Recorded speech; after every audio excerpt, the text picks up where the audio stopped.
Hello दोस्तों, मैं हूं पारुल सैनी और स्वागत है आप सभी का विद्यावत्स पारुल यूट्यूब चैनल पर। आज से हम स्टार्ट करेंगे इंडियन ज्योग्राफी की सीरीज, जिसे मैं पढ़ाऊंगी आपको मैप के थ्रू। ठीक है। मैप से जब आप पढ़ते हो तो आप चीजों को ज्यादा विजुअलाइज कर सकते हो।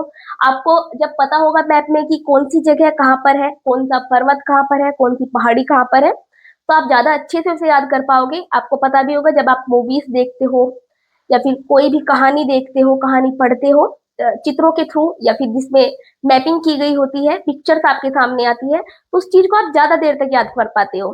तो इसके लिए मैं आपको इसी वजह से मैप से पढ़ाऊंगी। ठीक है।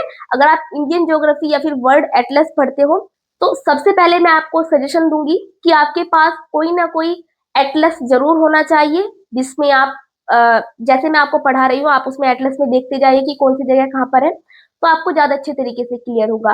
आप स्कूल एटलस या फिर वर्ल्ड एटलस जो ऑक्सफोर्ड का आता है उसमें से कोई भी एक ले सकते हो। ठीक है, तो स्टार्ट करेंगे। सबसे पहले हम देखेंगे इंडिया के मैप के बारे में। आज की इस क्लास में सिर्फ हम इसका ओवरव्यू देखेंगे कि भारत कहाँ पर है, कैसी इसकी स्थिति है। फिर हम अदर क्लासेस में इस सीरीज को कंटिन्यू करते जाएंगे। सबसे पहले हम देखते हैं कि इंडिया है कहाँ पर आखिरकार। ठीक है। पृथ्वी जो हमारी ग्लोब है उसमें इंडिया एग्जिस्ट कहाँ करता है।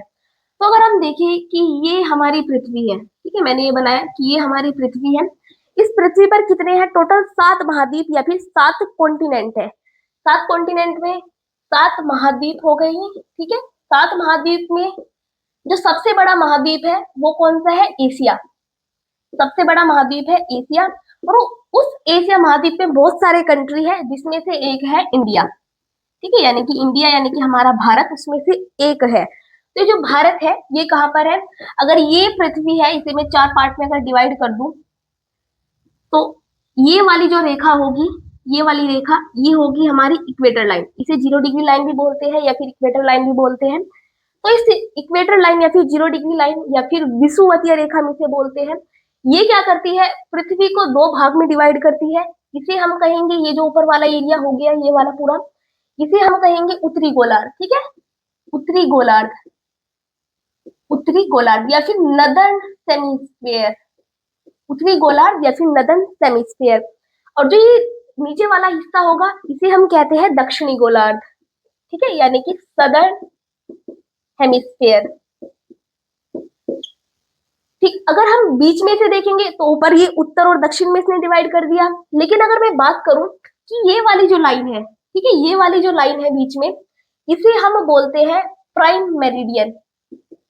प्राइम मेरिडियन, इसका मतलब क्या है? ये 0 डिग्री देशांतर रेखाएं है। सबसे पहले मैं आपको बता दूं कि अगर हमारी पृथ्वी है उस पर अगर हम ये हॉरिजॉन्टल लाइन खींचेंगे, ऐसे हॉरिजॉन्टल अगर हम लाइन खींचेंगे तो इन लाइनों को हम कहेंगे अक्षांश रेखाएं। ठीक है, अक्षांश रेखाएं, अक्षांश रेखाएं या फिर लैटिट्यूड, लैटिट्यूड लाइन। ठीक है, लैटिट्यूड लाइन होगी, ये अक्षांश रेखाएं होंगी हमारी। लेकिन अगर मैं बात करूं ऐसे वर्टिकल अगर हम लाइन ड्रॉ करते हैं तो उसे हम कहेंगे देशांतर रेखाएं। ये होगी हमारी देशांतर रेखाएं। तो ये वाली जो लाइन होगी बीच में, ये 0 डिग्री जो लाइन होगी, ये क्या होगी हमारी? ये समय को डिफाइन करेगी। ठीक है, इससे पहले इसके बाद में क्या समय रहेगा? ये कहाँ से गुजरती है? ये लंदन के ग्रीनविच से गुजरती है। और ये वाली जो लाइन है ये 0 डिग्री विषुवतीय रेखा होगी। ठीक है, ये प्राइम मेरिडियन हो गई और ये क्या हो गई? हमारी इक्वेटर लाइन हो गई। अब बात करेंगे कि भारत कहाँ पर है। जैसे मैंने आपको बताया कि ये हमारा ग्लोब है। ठीक है, दोबारा से ड्रॉ कर देती हूँ मैं आपको। अगर ये हमारा ग्लोब है, इसे हमने 4 पार्ट में डिवाइड किया, ये हमारा उत्तरी गोलार्ध हो गया, ये हमारा दक्षिणी गोलार्ध हो गया। इधर की मैं बात करूंगी तो ये हमारा पूर्वी गोलार्ध हो गया और इधर हमारा पश्चिमी गोलार्ध हो गया। तो इस वाले एरिया की मैं बात करूंगी, ये कौन सा हो गया? उत्तर, यानी कि नॉर्थ। और ये हो गया हमारा ईस्ट। तो भारत कहाँ पर है? ये देखो, ये 0 डिग्री लाइन है।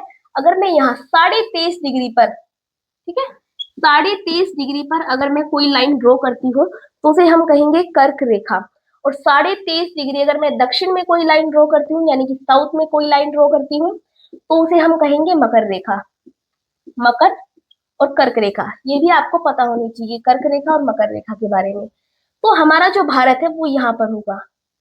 ठीक है। कर्क रेखा जो है वो भारत को लगभग बीचों बीच से डिवाइड करती है और इसके लगभग 8 राज्यों से होकर गुजरती है। ठीक है। तो भारत कहाँ पर है? अगर भारत की स्थिति की बात करेंगे तो भारत की स्थिति है उत्तर पूर्व में, यानी कि पृथ्वी के उत्तर पूर्व में क्या है? हमारा भारत स्थित है। ठीक है। अब भारत की अगर हम सीमा की बात करें कि भारत की सीमा लगती किन किन से है, तो भारत के टोटल कितने राज्य है? 7 पड़ोसी राज्य होंगे। 7 पड़ोसी राज्यों की अगर मैं बात करूं तो वे कौन कौन से होंगे? आप याद कर सकते हैं ट्रिक, बचपन में एमबीए, बचपन में एमबीए। ठीक है, इसे आप याद कर सकते हो। याद करने के लिए सिर्फ ट्रिक बनाई हुई है। बी से हमारा हो गया बांग्लादेश,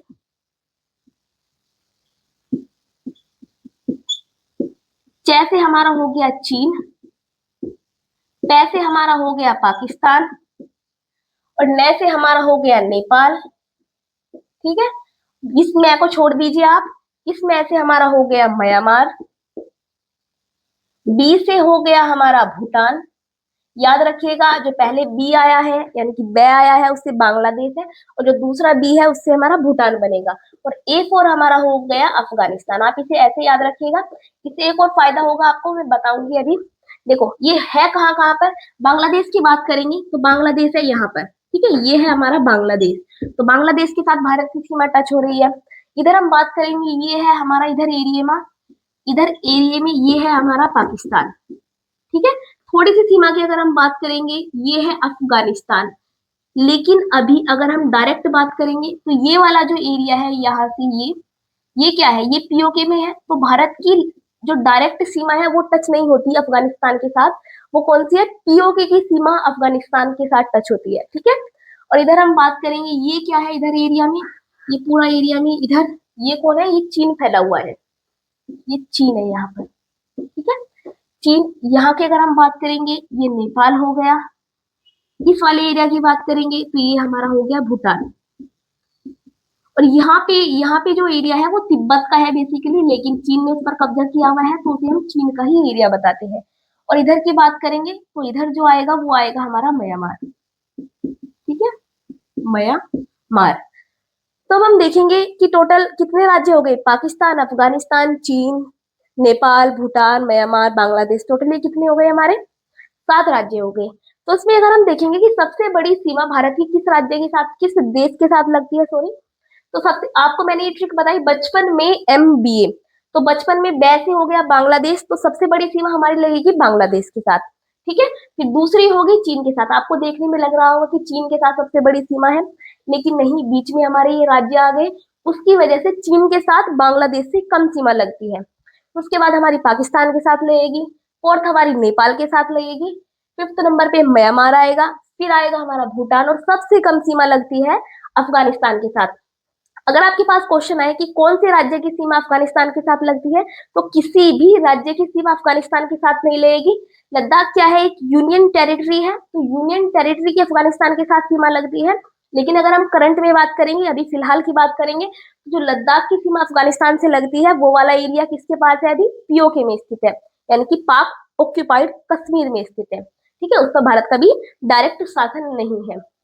अब बात करेंगे कि भारत की स्थिति ऊपर से नीचे तक लंबाई कितनी है, यानी उत्तर से दक्षिण तक इसकी लंबाई कितनी है, या फिर पूरब से पश्चिम तक इसकी लंबाई कितनी है। तो भारत जो है, अगर हम इसकी अवस्थिति की बात करेंगे तो यहाँ से देखेंगे हम 8 डिग्री 4 मिनट से। अक्षांश रेखाएं की मैं बात करूँ, क्योंकि मैंने बताया था कि जो लेटिव यानी कि लैटिट्यूड लाइंस है वो कौन सी होंगी? हमारी अक्षांश रेखाएं। तो 8-4 से यहाँ की मैं बात करूंगी 37 डिग्री 6 मिनट तक। ये भारत का क्या है? अक्षांशीय विस्तार। 8-4 से 37 से 8-4 से 37 डिग्री 6 मिनट, ये भारत का क्या है? अक्षांशीय विस्तार। अक्षांशीय विस्तार। अगर मैं बात करूंगी देशांतरीय विस्तार की, यानी कि यहाँ से लेकर यहाँ तक की जो भारत की दूरी है वो कितनी है? वो है 68-7, यानी कि 68 और 7 मिनट से 97-25। 97-25। आप इसे 2 से 3 बार बोलकर देखिएगा, आपको खुद याद हो जाएगा कि हमने क्या पढ़ा था और क्या नहीं पढ़ा था। ठीक है, आप याद रखिएगा 8-4 से 37 से और 68-7 से 97-25। अगर हम टोटल दूरी की बात करेंगे यहाँ से यहाँ तक और यहाँ से यहाँ तक, तो टोटल दूरी कितनी होगी? इधर की अगर मैं बात करूंगी, यानी कि वर्टिकल लाइन की अगर मैं बात करूंगी, तो ये होगी 3,214 किलोमीटर। इसका मतलब कि अगर आपसे पूछे कि भारत का उत्तर से दक्षिण विस्तार कितना है, तो वो है 3,214 किलोमीटर। अगर भारत का आपसे पूछेंगे कि पूरब से पश्चिम या फिर पश्चिम से पूरब विस्तार कितना है, तो वो होगा 2,933 किलोमीटर। ठीक है, याद हो गया आपको? 3,214 किलोमीटर हमारा क्या हो गया, वर्टिकल, और 2,933 किलोमीटर हमारा क्या हो गया, देशांतरीय विस्तार। ठीक है, अब हम देखेंगे कि भारत का टोटल क्षेत्रफल कितना है, यानी कि एरिया कितना है भारत का टोटल। वो होगा 32,87,263 किलोमीटर स्क्वायर। आप 32,87,000 तक भी याद रख सकते हो, 3287, आपको जैसे भी सहूलियत हो, आपको जैसे कंफर्टेबल लगे आप उसे ऐसे याद रखिएगा। ठीक है, आपको अगर जैसे आप फोन नंबर याद रखते हो किसी का भी, 2 से 3 बार अगर आप उसे बोलते हो तो आपको याद हो जाता है, ऐसे ही आप एरिया या फिर लंबाई याद रखिएगा भारत की। ठीक है, अगर हम बात करेंगे अब इसकी स्थलीय सीमा की, तो ये है हमारी, ये कौन सी लाइन होगी, ये होगी हमारी तटीय सीमा। कोई भी एरिया अगर तट के साथ लगता है तो उसे हम क्या कहते हैं, तटीय सीमा बोलते हैं, और स्थल के साथ लगता है तो उसे हम क्या बोलेंगे, स्थलीय सीमा बोलेंगे। तो भारत के आपको पता होगा इधर क्या है, इधर है अरब सागर, अरब सागर, अरब सी। नीचे हम देखेंगे यहाँ पर क्या है, हिंद महासागर। ठीक है, हिंद ओशियन। इधर हम बात करेंगे, इधर क्या है, बंगाल की खाड़ी। तो भारत क्या है, अगर आप यहाँ पर देखोगे तो भारत 3 तरफ से किससे घिरा हुआ है, पानी से घिरा हुआ है। और 3 तरफ से अगर कोई खंड भूमि का वो पानी से घिरा हुआ होगा तो उसे हम क्या कहेंगे, प्रायद्वीप। तो इस वाले एरिया को, भारत के जो दक्षिण वाला एरिया है, उसे हम क्या कहते हैं, प्रायद्वीपीय भारत। ठीक है, 3 तरीके के होते हैं ये, प्रायद्वीप होता है, एक द्वीप होता है, एक महाद्वीप होता है। आपको तीनों के बारे में पता होना चाहिए। द्वीप जो होगा हमारा वो क्या होगा, कोई भी छोटा भूमि का खंड जो चारों ओर से पानी से घिरा हो। ठीक है, कोई भी द्वीप अगर होगा वो क्या होगा, उसके चारों तरफ पानी होगा, लेकिन वो एरिया में क्या होगा, बहुत ज्यादा छोटा होगा। प्रायद्वीप की अगर हम बात करेंगे तो प्रायद्वीप क्या होता है, प्रायद्वीप होता है कोई भी भूमि का खंड जो 3 ओर से पानी से घिरा हो। ठीक है, ये इधर से हमारा जल स्थल से घिरा होगा, लेकिन अगर हम 3 एरिया की बात करेंगे तो वो 3 तरफ से पानी से घिरा होना चाहिए, उसे हम कहेंगे प्रायद्वीप। थर्ड हम बात करेंगे अगर, वो होगा महाद्वीप। ठीक है, जैसे कि एशिया महाद्वीप मैंने आपको बताया, महाद्वीप क्या होगा, एक बड़ा खंड होगा और वो भी क्या होगा, चारों तरफ से पानी से घिरा होगा, उसे हम कहेंगे महाद्वीप या फिर कॉन्टिनेंट। ठीक है, अब बात करेंगे हम भारत की स्थलीय सीमा की लंबाई कितनी है और तटीय सीमा की लंबाई कितनी है। तटीय सीमा की बात करूंगी तो तटीय सीमा कितनी होगी हमारी, तटीय सीमा हमारी होगी 6100 किलोमीटर। देखो, सबसे पहले मैं आपको एक बात बता दूं कि अगर यहाँ से यहाँ तक देखेंगे हम तो ये होगी हमारी तटीय सीमा, लेकिन इस तटीय सीमा की लंबाई 6100 किलोमीटर है। अगर मैं इसमें द्वीप, ये जो अंडमान निकोबार द्वीप है, ये भी क्या है, ये भारत का अभिन्न हिस्सा है। अंडमान निकोबार द्वीप, अंग्रेजों के टाइम पे इससे काला पानी की सजा दी जाती थी, आपको पता होगा।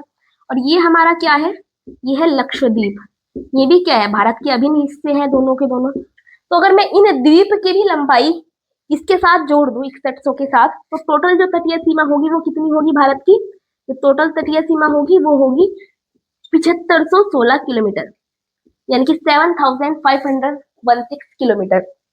तो आपको अगर पूरी तटीय, अगर मुख्य भूमि की पूछेंगे तो आप बताओगे 6100 किलोमीटर, लेकिन अगर आपको टोटल तटीय सीमा की लंबाई पूछेंगे तो आपको बताना पड़ेगा 7516 किलोमीटर। ठीक है, तो आज की वीडियो में बस इतना ही करेंगे। आगे की मैपिंग समझने के लिए आप जुड़े रहिएगा, हमको लाइक कीजिएगा, शेयर कीजिएगा और सब्सक्राइब कीजिएगा विद्यावर्त पारुल यूट्यूब चैनल को। धन्यवाद।